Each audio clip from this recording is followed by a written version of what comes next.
socks, gloves, warmth items that we donate to a mental health facility. So for the entire month, we collect these warm garments.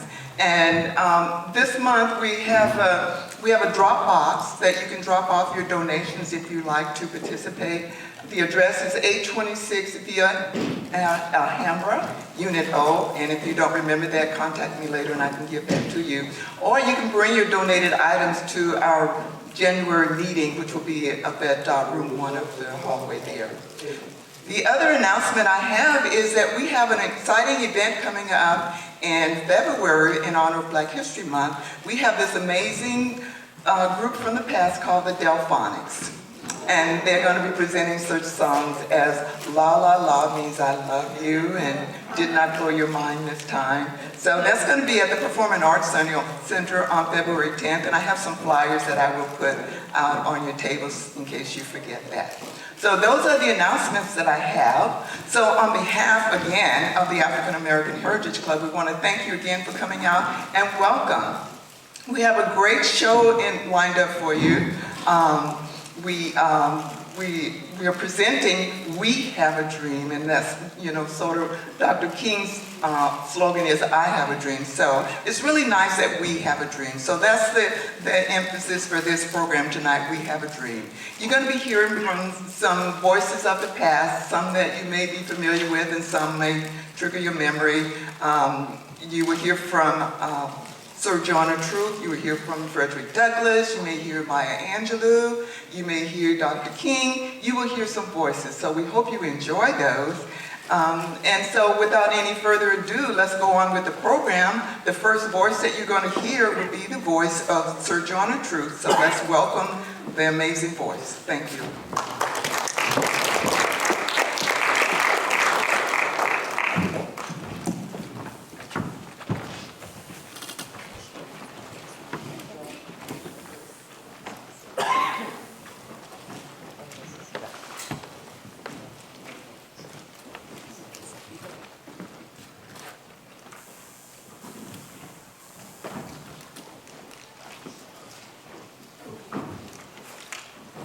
Sojourner Truth. Sojourner Truth was born Isabella. Okay. I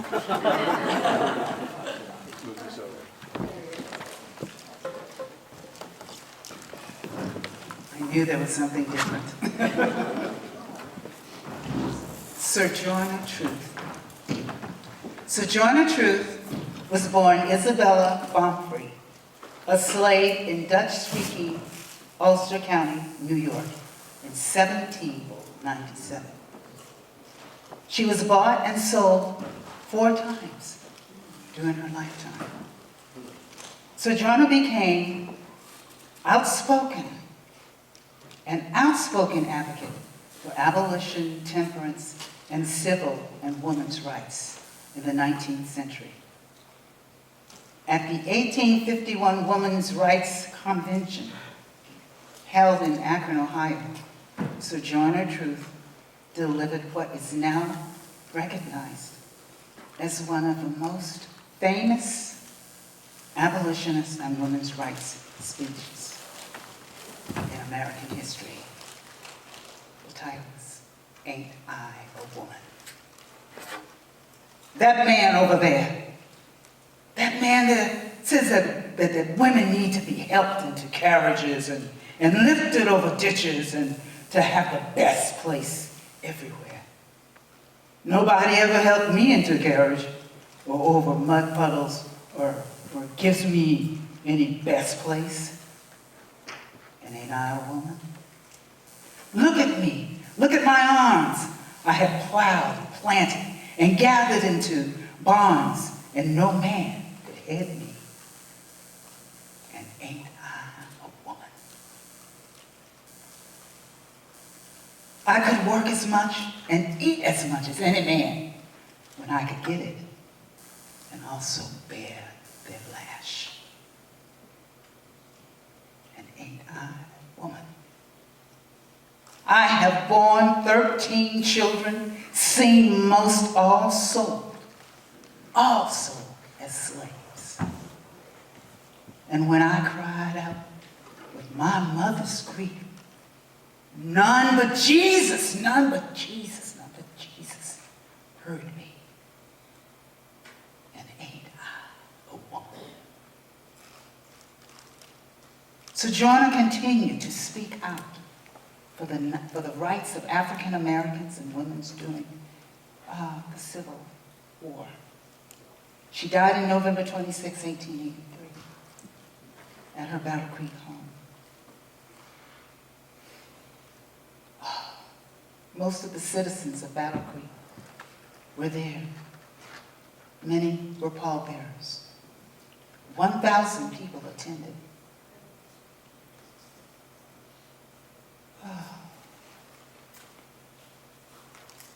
Frederick Douglass said she had been for the last 40 years an object of respect and admiration to social reformers everywhere. Sojourner Truth, a woman of conscious depth.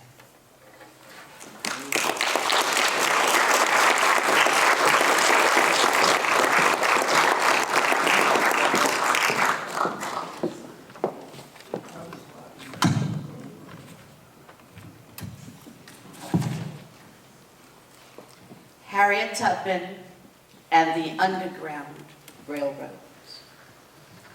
Harriet Tubman was born sometime between the years 1820 and 1822. She's known as the Moses of her people and was enslaved, escaped, and helped others to gain their freedom as a conductor of the Underground Railroad. She was neither caught nor ever lost a passenger. Her success led slave owners to post a $40,000 reward for her capture or her death. Contrary to legend, Tubman did not create the Underground Railroad. It was established in the late 18th century by both black and white abolitionists. However, through the Underground Railroad, Tubman learned the towns and the transportation routes that characterized the South.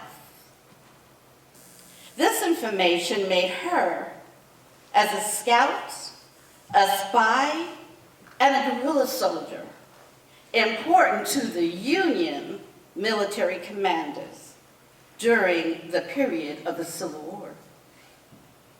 She would wander in disguise the streets under Confederate control, and she learned the enslaved population about Confederate troop placements and even their supply lines. She was a powerful woman. She is considered the very first African-American woman who ever served in the United States military.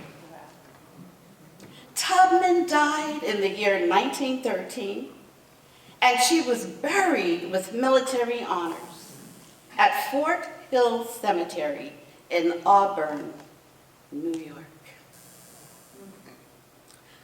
The Underground Railroad. Since the very beginning of slavery, people have sought to escape bondage.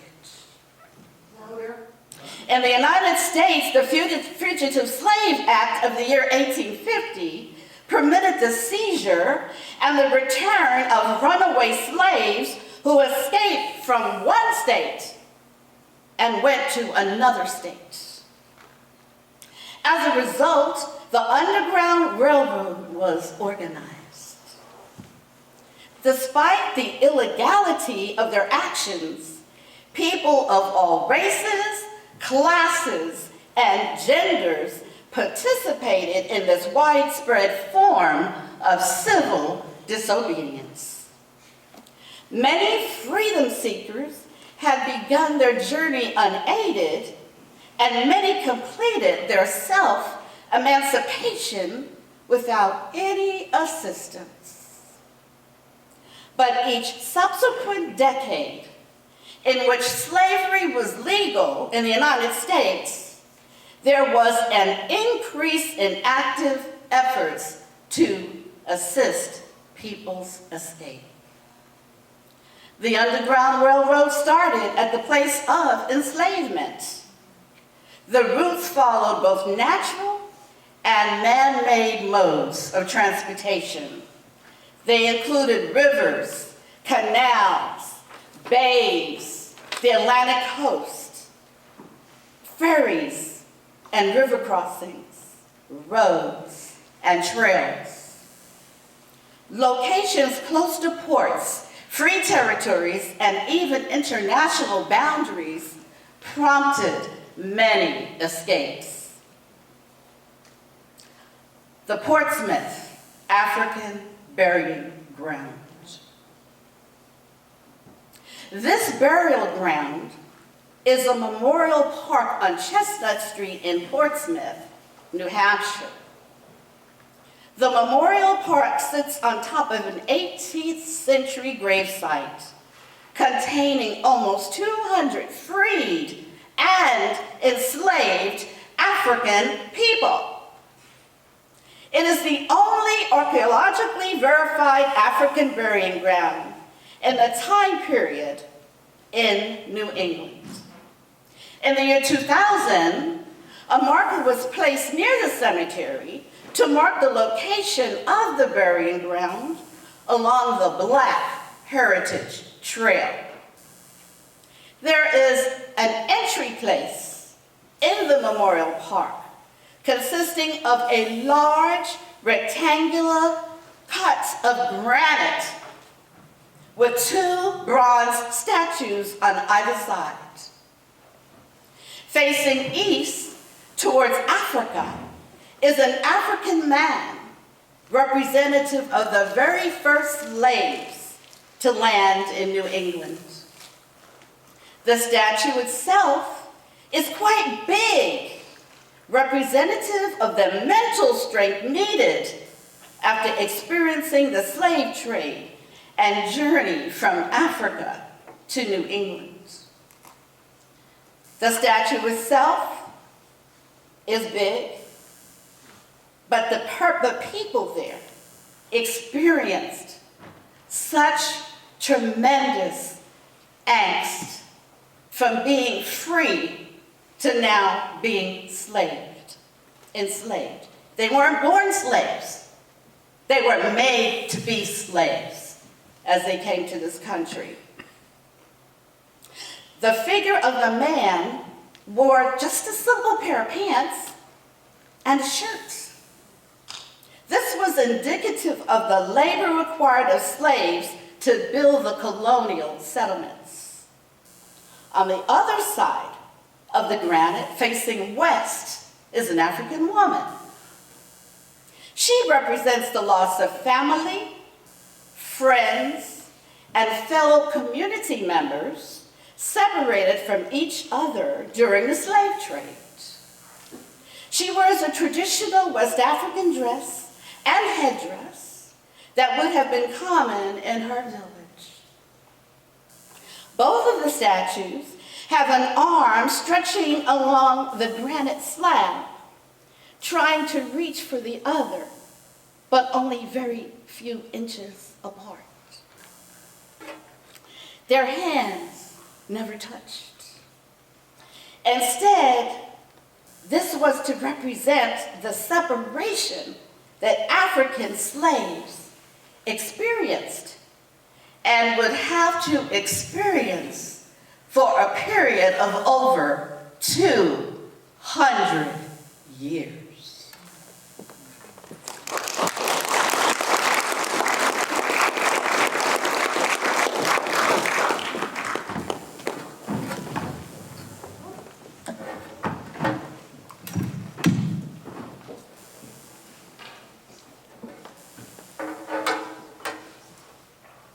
The Portsmouth African Burying Ground is a couple of blocks away from Temple Israel in downtown Portsmouth, New Hampshire, where my late husband, Rabbi David Center, and I served as Rabbi and Rebbitzin, Rabbi's wife. When the Memorial Park project was completed, we conducted a spiritual service where he led a sermon, I sang, and together with all of the clergy from the entire community, we blessed this sacred ground. If you get there before I do, come in to take me home. Tell all my friends I'm coming too. Come to take me home.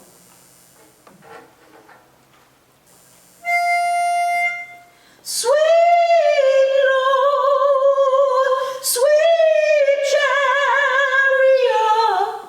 coming for to take me home. Sweet Lord, sweet chariot, coming for to take me home.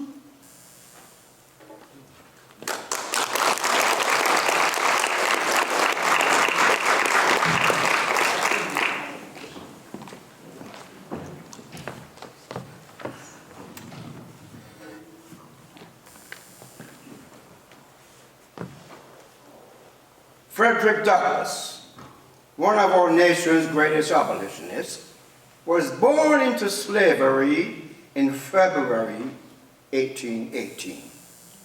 He became one of the most famous intellectuals of his time, advising presidents and lecturing to thousands on a range of causes, including women's rights.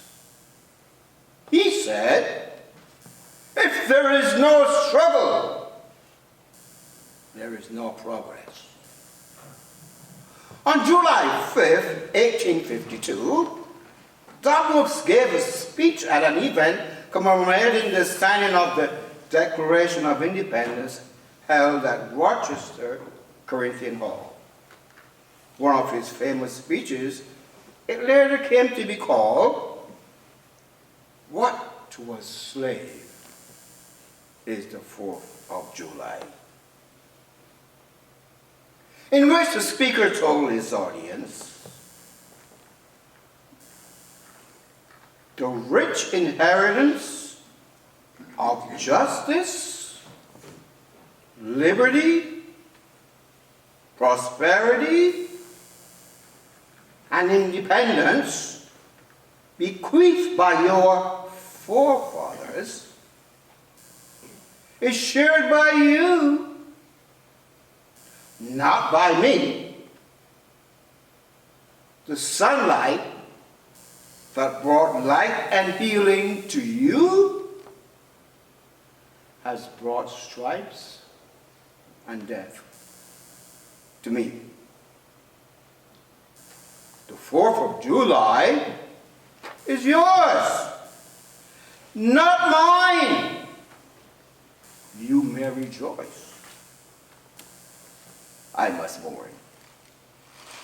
For the 24th anniversary of the Emancipation Proclamation in 1886, Douglass delivered a rousing address in Washington, D.C., during which he said, "Where justice is denied, where poverty is enforced, where ignorance prevails, and where any one class is made to feel that society is an organized conspiracy to oppress, rob, and degrade them, neither persons nor property will be safe."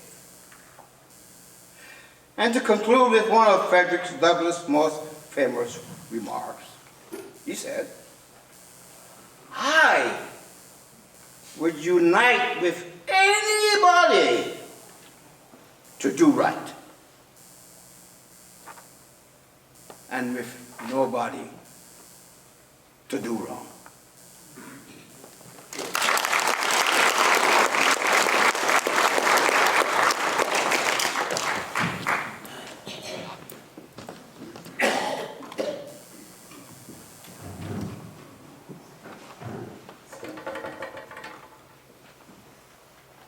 George Washington Carver was born enslaved in 1864 at the end of the Civil War. He went on to become one of the most prominent scientists and inventors of all time, as well as a teacher at the Tuskegee Institute. Carver devised over 100 products using one major crop, the peanut, including dyes, plastics, and gasoline. He said, "How far you go in life depends on your being tender with the young, compassionate with the aged, sympathetic with the striving, and tolerant of the weak and strong. Because someday in your life, you will have been all of these."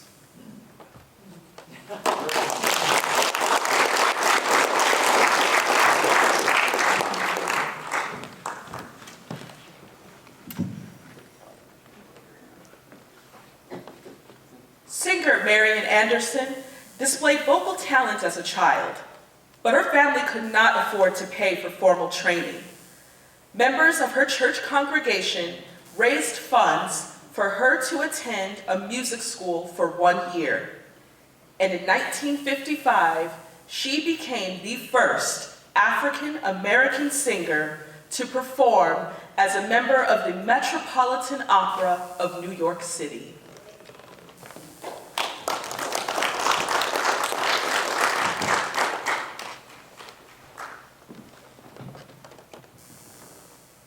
As long as I can remember, I, Eleanor Roosevelt, was a member of the DAR, the Daughters of the American Revolution.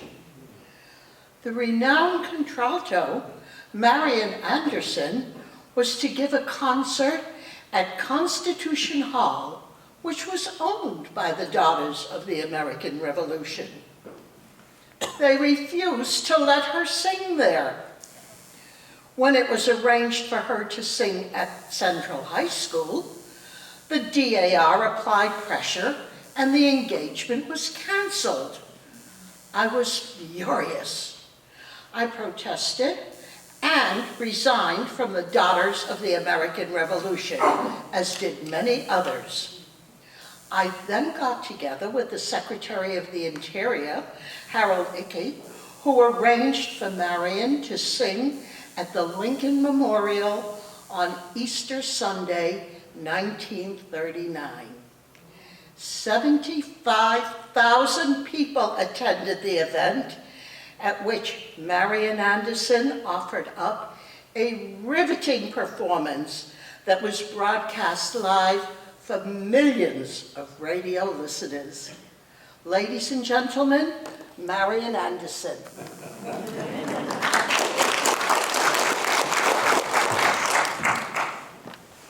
My country, 'tis of thee, sweet land of liberty, of thee we sing.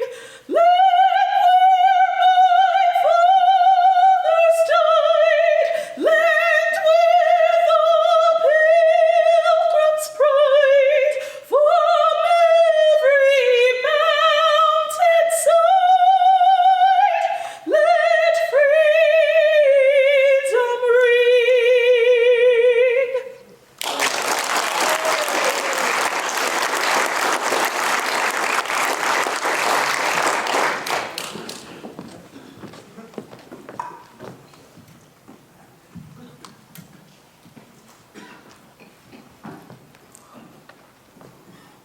Langston Hughes was an African-American writer whose poems, columns, novels, and plays made him a leading figure in the Harlem Renaissance of the 1920s.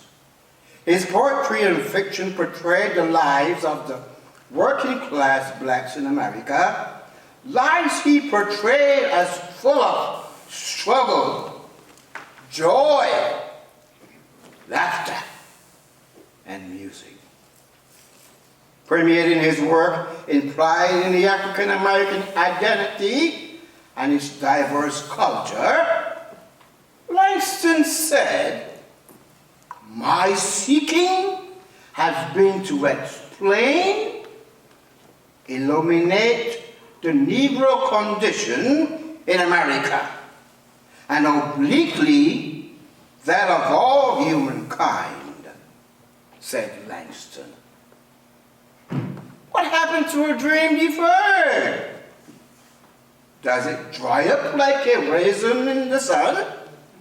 Or fester like a sore and then run?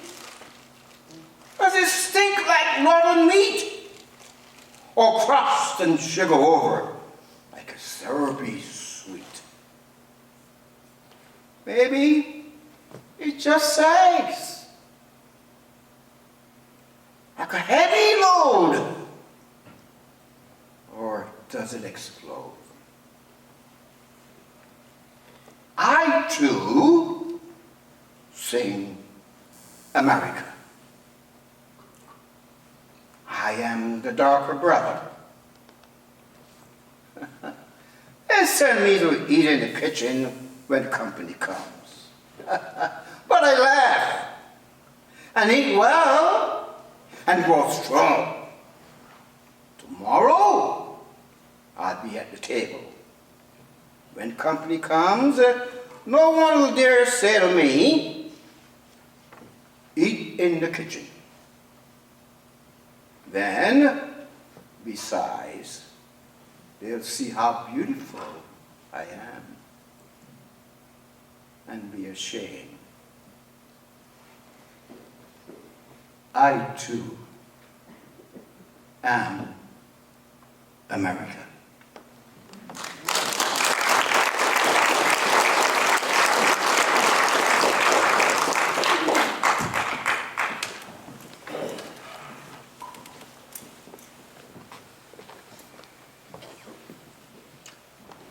Mahalia Jackson. Mahalia Jackson was born on October 26, 1911, in New Orleans, Louisiana, to Charity Clark and Johnny Jackson. Jackson became one of gospel music's all-time greats, known for her rich, powerful voice that cultivated a global following. She sang at the 1963 March on Washington at the request of Dr. Martin Luther King.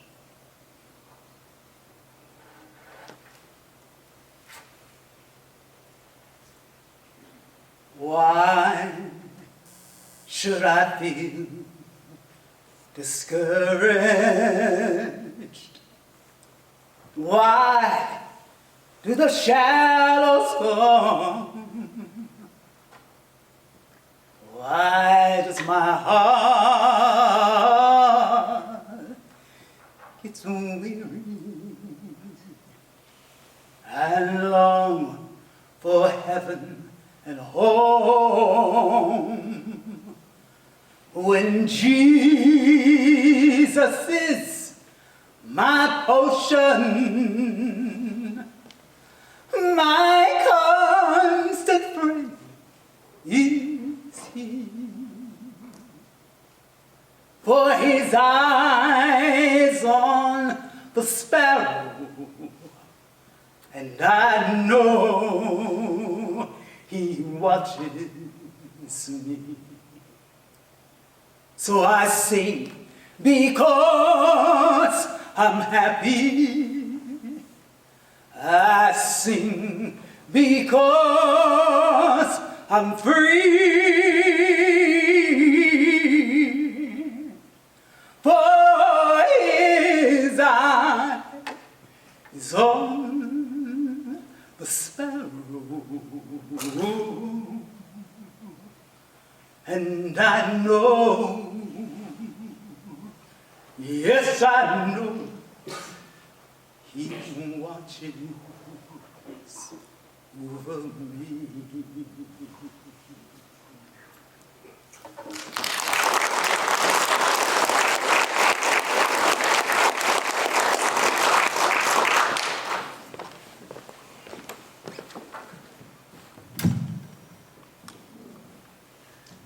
Bring it all the way down. Katherine Johnson, This extraordinary woman was born in White Sulphur Springs, West Virginia, back in 1918. By the age of 13, she was already attending the high school on the campus of historically black West Virginia State College. At the age of 18, she already enrolled in the college itself. Johnson became one of 3 African-American students and the only woman selected to integrate the graduate school at West Virginia University. Being handpicked for such a task like this is something that many people would consider one of their life's most notable moments. But it's just one of several breakthroughs that have marked Catherine's long and remarkable life. Catherine always said, take all the courses in your curriculum, do the research, ask questions, find someone doing what you are interested in, and always be curious. In 1953, she took a position at the all-black West Area Computing Section at the National Advisory Committee for Aeronautics, or better known as NACA. She spent the next 4 years analyzing data from flight tests and worked on the investigation of a plane crash caused by wake turbulence. The 1957 launch of the Soviet satellite Sputnik changed history and Johnson's life.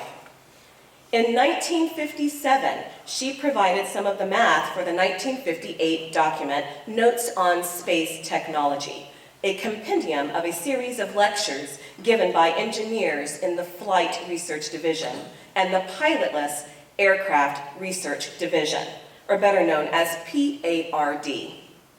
Johnson, who had worked with many of the engineers since coming to Langley, came along with the program as NACA became NASA later that year. She did trajectory analysis for Alan Shepard's May 1961 mission Freedom 7, America's first human spaceflight. And in 1990, she and engineer Ted Skopinski co-authored Determination of Azimuth Angle at Burnout for placing a satellite over a selected Earth position. It was the very first time a woman in the Flight Research Division had ever received credit as an author of a research report, ever. In 1962, as NASA prepared for the orbital mission of John Glenn, Johnson was called upon to do the work that she would become most known for.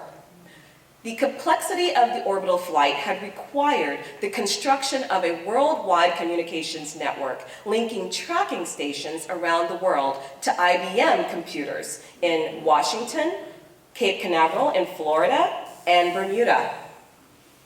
The IBM computers had been programmed with the equations that would control the trajectory of the capsule in John Glenn's Friendship 7 mission from lift off to splash down. But the astronauts were a little leery about putting their lives in the care of the electronic calculating machines, which were prone to hiccups and blackouts.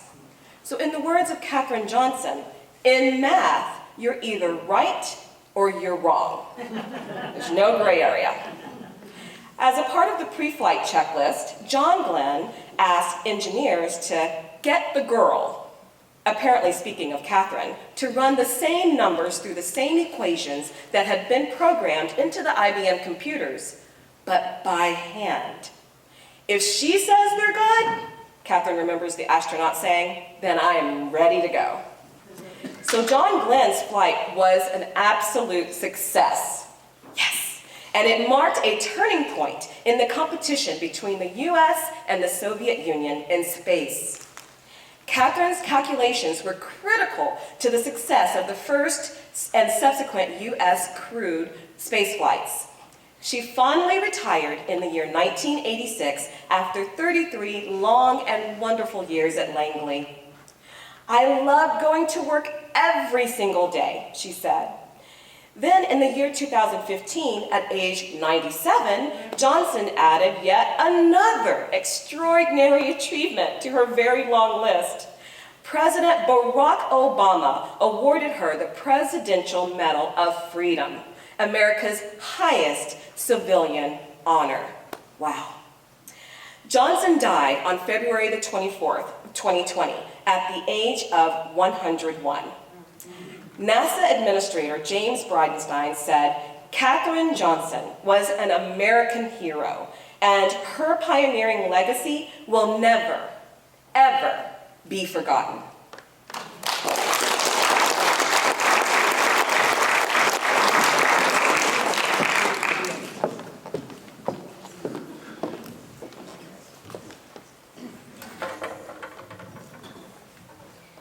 James Baldwin.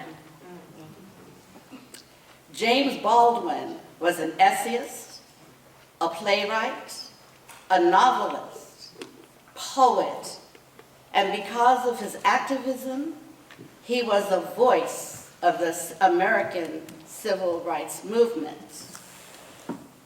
Mr. Baldwin was also a descendant of slaves. He is known for works including Notes of a Native Son, The Fire Next Time, and Go Tell It on the Mountain. All of his works, these books, can be found in your local library. Mr. Baldwin has such profound insights, not only for his day, but for ours as well. Notice his words. Nothing is more desirable than to be released from an affliction, but nothing is more frightening than to be divested of a crutch. Anyone who has ever struggled with poverty knows how extremely expensive it is to be poor. People can cry much easier than they can change. Not everything that is faced can be changed, but nothing can be changed unless it is faced. You don't have a home until you leave it, and then when you have left it, you can never go back.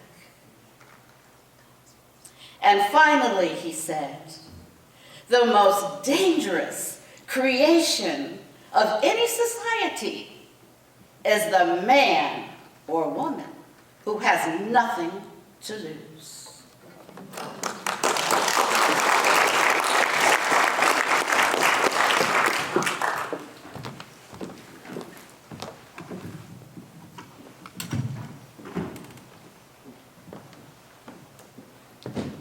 Maya Angelou was born on April 4th, 1928, in St. Louis, Missouri. Angelou had a difficult childhood. Her parents split up when she was very young, and she and her older brother, Bailey, were sent to live with their father's mother, Ann Henderson, in Stamps, Arkansas. Maya Angelou is an American author, actress, screenwriter, dancer, poet, and civil rights activist, best known for her 1969 memoir, I Know Why the Caged Bird Sings, which made literary history as the first nonfiction bestseller by an African-American woman. Angelou received several honors throughout her career, including 2 NAACP Image Awards in the Outstanding Literary Work Nonfiction category in 2005 and 2009. And now her poem, Still I Rise. You may write me down in history with your bitter, twisted lies. You may trod me in the very dirt, but still like dust I rise. Does my sassiness upset you? Why are you best with gloom? 'Cause I walk like I've got oil wells pumping in my living room. just like moons and like suns with the certainty of tides, just like hopes springing high, still I'll rise. Did you want to see me broken? Bowed head and lowered eyes, shoulders falling down like teardrops, weakened by my soulful cries. Does my haughtiness offend you? Don't you take it awful hard, 'cause I laugh like I've got gold mines digging in my own backyard. You may shoot me with your words, you may cut me with your eyes, you may kill me with your hatefulness, but still, like air, I rise. Does my sexiness upset you? Does it come as a surprise that I dance like I've got diamonds at the meeting of my thighs? Out of the huts of history's shame, I rise. Up from a past that's rooted in pain, I rise. I'm a black ocean, leaping and wide, welling and swelling I bear in the tide. Leaving behind nights of terror and fear, I rise. Into a daybreak that's wondrously clear, I rise. Bringing the gifts of my ancestors gave, I am the dream and the hope of the slave.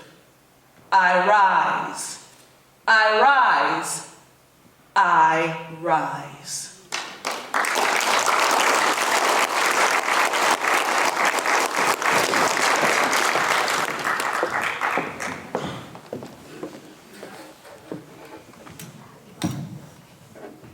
Shirley Chisholm. At her funeral, held in Palm Coast, Florida, the minister said that Chisholm had brought about change because she showed up, she stood up, and she spoke up.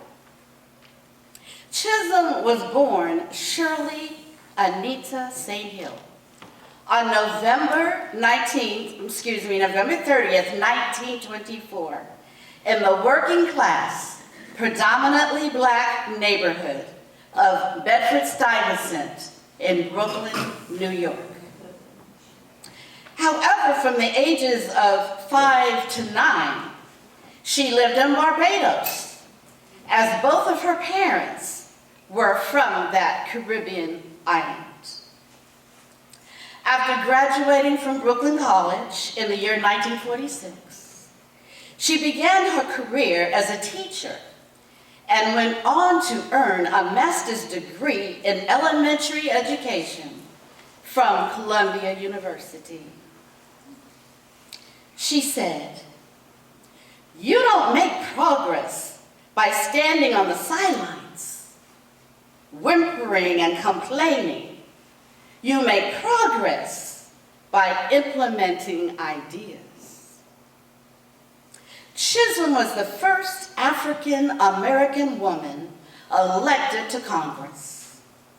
She represented New York's 12th congressional district from the years 1969 to 1983. She served 7 terms, and throughout her political career, she fought for education and social justice. She was told in so many words by an older African-American man that instead of running for political office, she should stay in her place. He said, "Young woman, what are you doing out here in the cold? Did you get your husband's breakfast this morning? Did you straighten up your house? What are you doing running for office? That is something that only men can do." She calmly explained her experience and her commitment to the community. He couldn't help but add his name to her petition nominating her for political office. Ah, such sweet victory. She said, if they don't give you a seat at the table, bring a folding chair.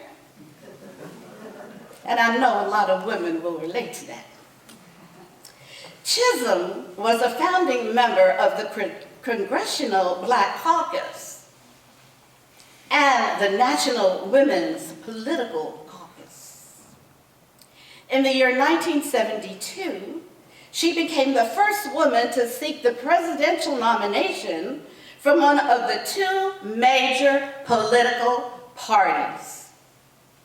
Although her bid was not successful, her candidacy enabled her to raise issues of importance for all women. She said, tremendous amounts of talent are lost in our society just because the person wears a skirt. The door is not open yet. But it is ajar. The words of Miss Shirley Chisholm.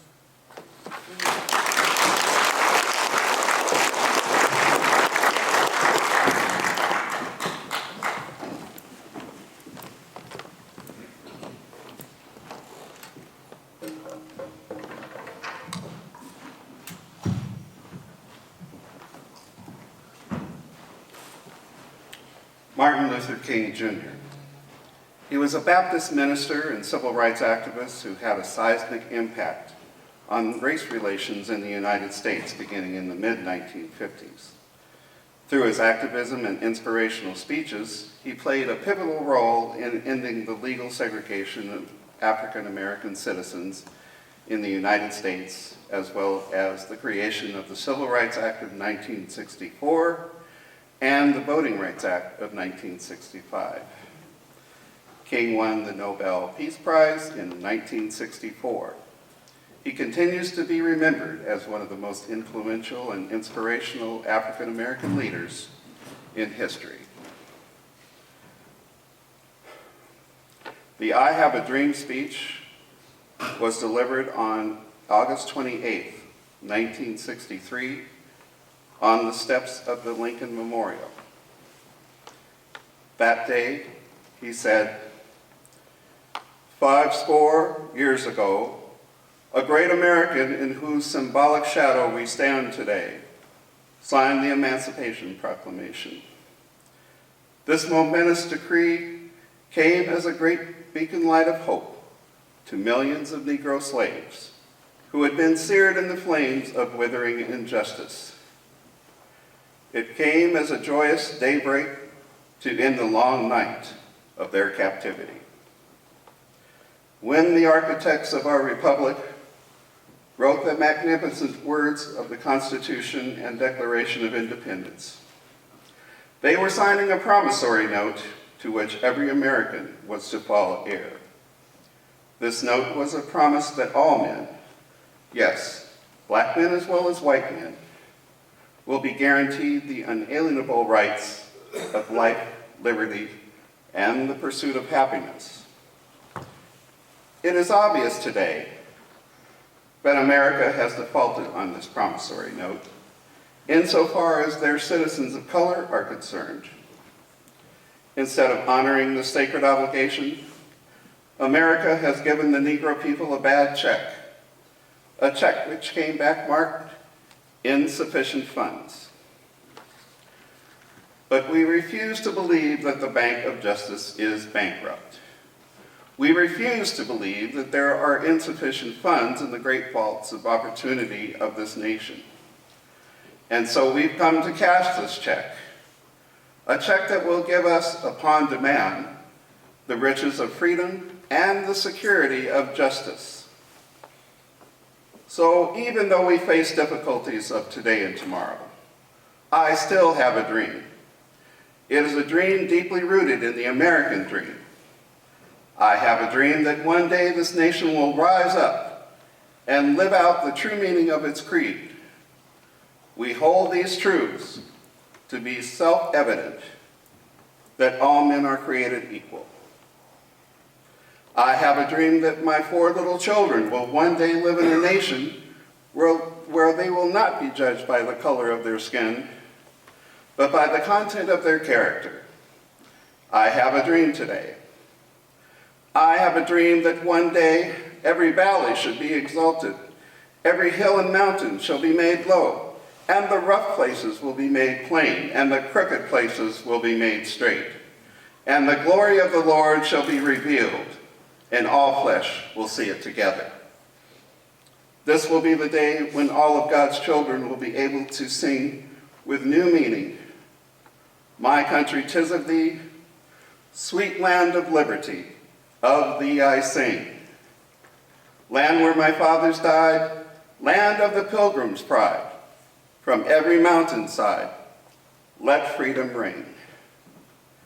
And when this happens, and when we allow freedom ring, when we let it ring from every valley, every hamlet, every state, and every city, we will be able to speed up that day when all of God's children, black men and white men, Jews and Gentiles, Protestants and Catholics, will be able to join hands and sing in the words of the old Negro spiritual, "Free at last, free at last.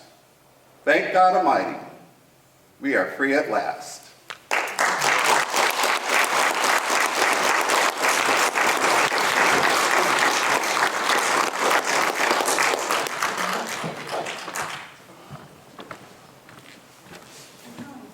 Again, the Old Pros and the African American Heritage Club welcomes you. Hope you had a good evening. And I would like to introduce the cast. First we have Annie McCary, who introduced it and brought us this evening. We have Katina Turner, Smokey Ron, Delano Fondro, Elijah Captain, Leroy Wood, Jasmine Monroe, Shelley Long, and Bruce Edwards. Give them all a hand, please.